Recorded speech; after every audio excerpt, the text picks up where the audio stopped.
ये वीडियो हिंदी और इंग्लिश में दोनों में होने वाला है, तो फिर हिंदी वाला सुन ही लो, तो फिर बाद में मैं इंग्लिश में कर देती हूँ। नमस्ते, वेलकम टू इजी टारो। आज मैं बात करने वाली हूँ, वो इंसान अगर आपकी ज़िंदगी में वापस आ रहा है तो इसका मतलब क्या है। क्या वो इंसान प्यार से आ रहा है, या फिर वो इंसान ये सोच रहे है कि मतलब चलो ऑन एंड ऑफ रिलेशन रखते हैं एक्सेट्रा। अभी मैं शायद स्पेसिफिक पर्सन से ही बात कर रही हूँ यहाँ पे, क्योंकि ये जो मैसेज है शायद सबको नहीं समझ में आ जाएगा। And there are some people who are thinking कि मतलब if that person is coming back, that means कि मतलब उन लोगों को कोई और ऑप्शन नहीं मिला, दैट मीन्स कि उन लोगों के पास कोई और चीज़ नहीं मिला, फिर इसीलिए वो तुम्हारे साथ सेटल होने के लिए आए, और कुछ नहीं। अभी ये चीज़ किसी किसी की रियलिटी रह सकती है। अभी देखो, पर्सन ए है, वो इंसान को कोई और नहीं मिला, तो फिर वो वापस उसके एक्स के पास जाते रहेंगे। उनका खुद का पर्सनालिटी वैसे रहेगा, तो फिर वो ऑटोमेटिकली सोचेंगे कि दूसरे इंसान भी वैसे है। सेकंड सिनारियो, एक नार्सिसिस्टिक पर्सन या फिर जो भी मैनिपुलेटिव पर्सन, डिसऑर्डर वाले पर्सन रहते हैं ना, उन लोगों के पास भी वैसे ही कुछ काइंड ऑफ बिहेव करते हैं वो लोग। मतलब ऑन एंड ऑफ रिलेशन रखते हैं, कि मतलब वो लोग ब्रेड क्रम्स बोलते हैं ना, मतलब तुम लोग सर्च कर लो यूट्यूब पे क्या है करके, ब्रेड क्रम्स। बट वो एक कॉन्सेप्ट रहता है कि मतलब तुमको जितना कम से कम देंगे उतना सरप्राइजिंगली ना, आज ही सुबह मैं ये बात सोच रही थी कि मतलब एक रील है ना, इंस्टाग्राम रील, तो उसमें मैं देख रही थी, हाँ क्या 50 शेड्स ऑफ ग्रे। तो उसमें कैसे है पता है, वो क्रिश्चियन बोलता है कि यू विल गेट मी, मैं तुमको मिलूँगा। एंड मैं तुमको पूरा सिनेरियो बताती हूँ कि मतलब कुछ कुछ लोग रहते हैं जिन लोगों को कुछ नहीं चाहिए रहता है, उनको सिर्फ दूसरे इंसान चाहिए रहता है। And then I was watching this reel, हे भगवान, मैं पागल हो गई हूँ, ठीक है। रील में क्या था पता है, वो लड़की को BDSM का कॉन्सेप्ट बता रहा है, ठीक है, कि मतलब मैं जो रूल्स बनाऊंगा वैसे ही तुमको फॉलो करना है, एंड देन फॉलो करोगे तो फिर तुमको रिवॉर्ड मिलेगा, नहीं फॉलो करोगे तो तुमको पनिशमेंट मिलेगा। एंड देन वो लड़की ऐसे हंसते हुए बोलती है, स्कॉफ करते हुए बोलती है कि मतलब ये सब मैं क्यों ही करूँ, ऐसे करके पूछती है। तो वो बोलता है, मेरे लिए तुमको मैं मिलूँगा अगर तुम ये करोगे, तो ऐसा करके बोलता है। And then I was like, this is so silly. ये इंसान के लिए कोई, मतलब एक इंसान के लिए कोई क्यों ही करेगा। And then while I was brushing teeth today, हाँ ये जो रील है ना, वो मैंने कल ऐसे कुछ तो कभी तो देखा था, आई डोंट रिमेंबर कभी देखा था, but while I was brushing my teeth today, I just remembered there are some people who don't want money, who don't want, कुछ नहीं चाहिए उनको, कुछ भी नहीं चाहिए, but they just want the other person. मतलब तुम कमाते हो तो फिर भी तुमको पसंद करेंगे, तुम नहीं कमाते हो तो फिर भी तुमको पसंद करेंगे, तुम मेकअप में हो तो फिर भी तुमको पसंद करेंगे, तुम नहीं मेकअप में हो तो फिर भी तुमको पसंद करेंगे, तुम कैसे भी हो तुमको वो पसंद करेंगे। एंड उनको सिर्फ तुम चाहिए, तुम्हारा टाइम चाहिए या अटेंशन चाहिए, मुझे नहीं पता क्या चाहिए, बट तुम चाहिए, राइट। एंड ऐसे लोग, there are some people who just want the other person, not to use the other person but just want the other person. And वैसे लोगों को जब टॉक्सिक पर्सन देख लेते हैं ना, नार्सिसिस्टिक पर्सनालिटी डिसऑर्डर वगैरह वैसे लोग देख लेते हैं ना, तो दे अंडरस्टैंड इट, हाँ क्या, कि मतलब when I am with this person उनको खुशी मिल रहा है, सो मुझे तो खुशी नहीं देना है। जो भी बुलीस रहते हैं उनको दूसरों को खुशी नहीं देना रहता है। I don't want the other person to be happy, so what will I do, I will distance myself from the other person. मतलब मैं थोड़ा सा डिस्टेंस कर लेता हूँ खुद को, कर लेती हूँ जो भी है, और दूसरे इंसान जो है वो सैड हो जाएंगे। मुझे सिर्फ वही चाहिए कि वो सैड है, वही है। और जो भी टॉक्सिक पीपल रहते हैं उनका काइंड ऑफ वही गोल रहता है कि मतलब आप सैड होने चाहिए। सो इसीलिए वो ऑन एंड ऑफ वाली रिलेशन रखते हैं, इसलिए नहीं because of any other reason. उनको समझा ना, जैसे ही उनको और पता नहीं क्यों उनको कैसे समझता है, शायद वो टैब्स रख रहे तुम्हारे लाइफ में कि क्या हो रहा है तुम्हारी लाइफ में क्या नहीं, बट उनको समझ में आ जाता है कि तुम मूव ऑन करने के लिए रेडी हो। मतलब अच्छा ठीक है, अभी वो टॉक्सिक पर्सन आ ही नहीं रहे लाइफ में, नहीं आएंगे भी नहीं, तो मैं मूव ऑन कर लेती हूँ, फिर मैं खुश हो रही हूँ। अगर आपका फेज ऐसा चल रहा है कि मैं खुश हो रही हूँ अभी, तभी वो वापस आ जाएंगे। Not because they love you, not because they like you, but उनको तुमको थ्रेड में रखना है, पपेट के जैसा खेलते हैं ना वो तुम्हारे साथ। एक्सक्यूज़ मी, मेरे को ना हिचकी आ रहा था, सो पपेट के जरिए खेलते हैं ना वो तुम्हारे साथ, तो उनको जैसे ही समझ में आ जाता है कि जो नॉट है वो लूज़ हो रहा है, वो तुमको थ्रेड में वापस बांध देंगे। मतलब इसीलिए वो वापस आते हैं, वो इसीलिए नहीं क्योंकि उनको तुमसे प्यार है या कुछ और, तो इसलिए वो वापस आता है, नॉट बांधते हैं। तुमने उसको देख लिया, उसका शक्ल तुमको दिखाई दिया, तुम वापस उसके पीछे लट्टू हो गए, तो वो चले जाते हैं। तो दे नो कि अभी तुम बंधे हुए हो, अभी तुम बंधे हुए हो, अभी तुम किधर भी नहीं जाओगे, मैं चला जाता हूँ। और तुमको वो वापस सैड कर देते हैं। तुमको जिसको कुछ भी नहीं चाहिए था, बस उनका प्रेजेंस चाहिए था, उनके एब्सेंस में तुम सैड हो जाते हो, तो उनको तो वही चाहिए कि तुम सैड हो जाओ, तो वो चले जाते हैं, इसीलिए वो चाहते हैं।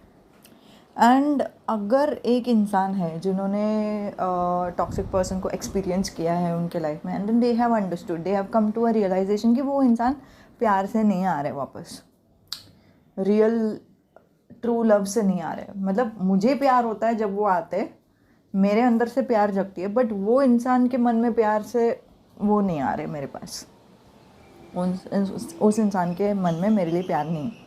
तो जैसे ही ये इंसान को समझ में आ जाता है, तो they try to, I don't know, किसी किसी को एजुकेशन नहीं है ना रे, मतलब किसी किसी को समझ में नहीं आता है कि मतलब क्या हो रहा है लाइफ में, क्या नहीं हो रहा है। सो बहुत लोगों को ना ऐसे लगता है कि ये जो बिहेवियर है of someone coming back into your life, ये बिहेवियर इज़ टॉक्सिक। बट मैं एक बात बता दूँ, कभी कभी कुछ कुछ बिहेवियर एंड पैटर्न टॉक्सिक रहते हैं, ऐसा नहीं है कि नहीं रहता, right. But this behaviour in itself has no meaning. Behaviour के पीछे का मकसद क्या है, बिहेवियर के पीछे का लाइक मेंटालिटी क्या है, बिहेवियर के पीछे का इंटेंशन क्या है, वो मैटर करता है। एंड वो चीज़ टॉक्सिक या फिर अनटॉक्सिक या फिर हेल्थी बनाती है वो बिहेवियर को। तो when someone is coming back, third scenario, अभी तक मैंने 2 सिनेरियोज बताया ना, why the person comes back. The third scenario is, वो इंसान वापस आ रहे but with a fresh mentality, because they want to marry you. अभी एक ये देखा था मैंने, 2 ब्रोक गर्ल्स करके एक शो है, वो तुम लोग देख लो कभी भी। उसमें ना एक लड़की का रिलेशन रहता है एक लड़के के साथ, ठीक है, और उन दोनों का जो रिश्ता रहता है वो बहुत अच्छा रहता है। और फिर बाद में जस्ट बिकॉज वो लोग लॉन्ग डिस्टेंस रहते हैं ना, तो वो लोग सोच ही रहे रहते हैं कि मतलब यार हम लोगों को मिलना नहीं चाहिए इतना, बिकॉज हम लोग नहीं सह पाएंगे, ब्रेकअप हो जाएगा तो लॉन्ग डिस्टेंस हो जाएगा, नहीं सह पाएंगे। मेरा पहले भी लॉन्ग डिस्टेंस रिलेशनशिप था, वो भी वर्कआउट नहीं किया, ये भी वैसे ही हो जाएगा, तो फिर मेरे को हार्ट ब्रेक नहीं चाहिए, वैसे सोच ही रहते। बट स्टिल उन लोगों को प्यार हो गया एक दूसरे से, एंड देन फिर फाइनली वो लोगों ने डिसाइड कर लिया कि ब्रेकअप कर लेंगे। They tried their best to be with each other वैसे सब, बट ब्रेकअप हो गया। ब्रेकअप होने के बाद क्या बोलते हैं, वो लड़का वापस आ जाता है, ठीक है। एंड जब लड़का वापस आता है, लड़की भाग जाती है। रनर शेजर डायनामिक यहाँ पे भी दिखाई दे रहा है, ठीक है। तो लड़की भाग जाती है, लड़की इज़ लाइक वो वापस आ गया है, एंड देन उसका शक्ल दिखेगा तो वापस हर्ट हो जाएगा मेरे को, उससे अच्छा नहीं चाहिए, मैं देखती नहीं हूँ, इंटरेक्ट भी नहीं करती हूँ, ऐसा। वो भाग जाती है, लेकिन वो लड़का पीछे आता है उसके। तो ये लड़की उसको गुस्से से बोलती है, तू बोला था मेरे को कि तू मेरे बगैर रह नहीं पाएगा, और तू फिर जाता है, फिर मेरे बगैर रह भी लेता है, ऐसे कर। That's a very funny dialogue, funny scene, मतलब फ़नी वे में दिखाया है, फ़नी शो है, बट मैं बता रही हूँ तो ऐसा लग रहा है कि मतलब फ़नी नहीं है, क्या पता मैं क्या बोल रही हूँ, छोड़ो। तो फिर वो जो लड़का है वो बोलता है कि हाँ मैंने बोला था, और I am here to fix my error, ऐसे कुछ तो बोलता है वो। तो लड़की बोलती है प्रूव इट, क्योंकि वो अभी ट्रस्ट टूट गया ना, वो कैसे वो ऐसे ही एक्सेप्ट करेगी उसको, प्रूव इट। तो वो पॉकेट से रिंग का डब्बा निकालता है, 1 नी पे रहता है और प्रपोज करता है। फिर लॉन्ग स्टोरी शॉर्ट, उसने वो लड़की जहाँ पे रहती है उसी के नज़दीक में एक घर भी देख लिया है, वहाँ पे अभी रहेंगे वो दोनों। और एक ऑफिस, उसका खुद का एक ऑफिस भी वहाँ पे ही खड़ा किया है, उसका खुद का बिजनेस है तो उसका ऑफिस भी वहाँ पे ही एक खड़ा किया है, तो वहाँ पे काम भी हो जाएगा, वहाँ पे रह भी लेगा और लड़की के साथ उसका अच्छा हैप्पी लाइफ भी रहेगा। सो when someone comes back to you with fresh and healthier mentality towards the relationship, ये रिलेशनशिप को मैं नर्चर करते नहीं क्या, नर्चर, ये रिलेशनशिप को मैं नर्चर करने के लिए रेडी हूँ, वैसे मेंटालिटी से जब आते हैं उनका, तुमको समझ में आ जाएगा जब कोई आ रहा है तुम्हारे लाइफ में and then they have a very different perspective but they are the one who is. अच्छा ठीक है, एक और बात बताती हूँ, मैं बोल तो रही हूँ कि they are coming back to nurture the relationship, but someone is thinking कि मतलब what if they are just saying that they will nurture it but करेंगे नहीं तो क्या। That's the point. वो लोग जो ट्रूली आता है तुम्हारे लाइफ में with the intention that they want to work things out, है ना, they are the one who is going to put a lot of efforts. वो तुमको नहीं बोलेंगे कि मैं आगे से बहुत सारा एफर्ट्स डालूंगा या डालूंगी, ऐसे नहीं बोलते वो लोग शब्दों में रहते ही नहीं है, उन लोगों की तरफ से ही एफर्ट्स आते हैं। फर्स्ट उन्होंने ही एफर्ट्स डाल दे दिया, ठीक है, जहाँ पे ये एग्जांपल में देखा ना, उन्होंने ऑफिस भी खड़ा कर लिया है वही एरिया पे जहाँ पे ये लेडी रहती है, और उन्होंने एक घर भी खरीद लिया यही एरिया पे जहाँ पे वो लड़की रहती है, तो वो लोग वहाँ पे ही रहेंगे अभी। तो एक्शंस ऑलरेडी कर लिया है, उन एक्शंस में तुमको समझ में आ जाएगा उन्होंने एफर्ट्स डाल दिया है। अभी अगर तुमको मैं इमेजिन कराऊँ कि मतलब इमेजिन करो कि तुम्हारे पास एक प्लांट है, ठीक है, और ये जो प्लांट है वो उसका रिस्पॉन्सिबिलिटी तुम लोग दोनों का है, तुम्हारा और तुम्हारे पार्टनर का। तो वो प्लांट को तुम बोलते हो कि मैं एक दिन पानी डालती हूँ, दूसरे दिन तुम पानी डालो। That's what relationship is. ये रिलेशनशिप है प्लांट। तो एक दिन तुमने पानी डाला, दूसरे दिन उसने, एक दिन तुमने वापस पानी डाला, दूसरे दिन उसने, और जब तक तुम पानी नहीं डालते वो पानी नहीं डालेगा, जब तक वो पानी नहीं डालेंगे आप पानी नहीं डालोगे, है ना। लेकिन एक बार आपने पानी डाल दिया और दूसरे इंसान नहीं डाल रहे, एंड देन आप चलो फिर भी वापस डाले जा रहे हो, एक टाइम आ जाएगा you will be like okay fine, नहीं चाहिए, this is not working out, मैं जा रही हूँ। And then you will be like ठीक है अभी मेरे को और नहीं पानी डालना है।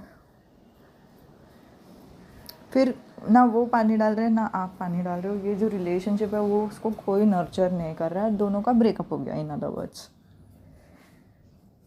और जब वो इंसान रेडी रहेंगे आने के लिए, वो अपना खुद का बकेट का पानी लेकर आएंगे और जितना भी दिन उन्होंने पानी नहीं डाला था उतना दिन का भरपाई कर लेंगे, मतलब खुद के तरफ से पानी डालेंगे, जितना डालने का ज़रूरत है उतना डालेंगे, फिर बाद में आपसे बात करेंगे।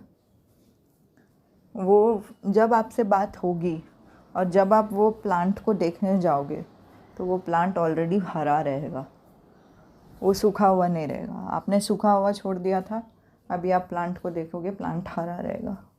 You will feel nurtured in other words. And उनका अभी मेरे को पता है कि किसी किसी को एनर्जी डिफरेंस समझ में नहीं आता है, ठीक है, किसी किसी को ना एनर्जी डिफरेंस समझ में नहीं आता है, लेकिन उनका ना एनर्जी में भी डिफरेंस आता है। जिन लोगों को भी समझ में नहीं आता ना, सॉरी जिनको भी समझता है ना उनके लिए मैं बोल रही हूँ, ठीक है, उनके एनर्जी में भी डिफरेंस आता है। एंड एनर्जी की डिफरेंस भी आपको समझ में आ जाएगी। अगर आपको समझ नहीं रहा है and if you are questioning कि मतलब एनर्जी चेंज हुई है कि नहीं, कैसे समझेगा, मतलब नहीं हुआ है, चेंज नहीं हुआ है, इट्स स्ट्रेट। लेकिन जिनको भी समझता है ना एनर्जी चेंज हो रहा है या फिर हुआ है, तो वो ऑटोमेटिकली समझता है, दिख के आता है यार, दिख के आता है। वो लोग थोड़ा सा टाइम ऑफ लेते हैं। अभी देखो सबका ना पेन का प्रोसेस करने का तरीका अलग रहता है, या फिर प्रॉब्लम्स का प्रोसेस करने का तरीका अलग रहता है। किसी किसी को ना कैसा रहता है बात करते जाते हैं फिर वो प्रोसेस हो जाता है। किसी किसी को ना आइसोलेशन में ही प्रोसेस होता है वो, मतलब मोस्टली ये लेडीज़ और जेंट्स में ऐसा डिफरेंस दिखाया है कि लेडीज़ बात कर के निकाल के वो तब वैसे ही सॉल्व हो जाता है। एंड लेडीज़ का भी अलग है कि मतलब खुद ही बात करेंगे, खुद ही प्रॉब्लम बोलेंगे एंड खुद ही सॉल्यूशन भी बोल देंगे and then they will be like हाँ मुझे ये सॉल्यूशन ट्राई करना चाहिए। All you have to do is just listen, all you have to do is just listen to that person. वो लोग खुद का सॉल्यूशन खुद ही निकाल देते हैं, बात कर के निकालते हैं, दे थिंक आउट लाउड, है ना। एंड दूसरे जो इंसान है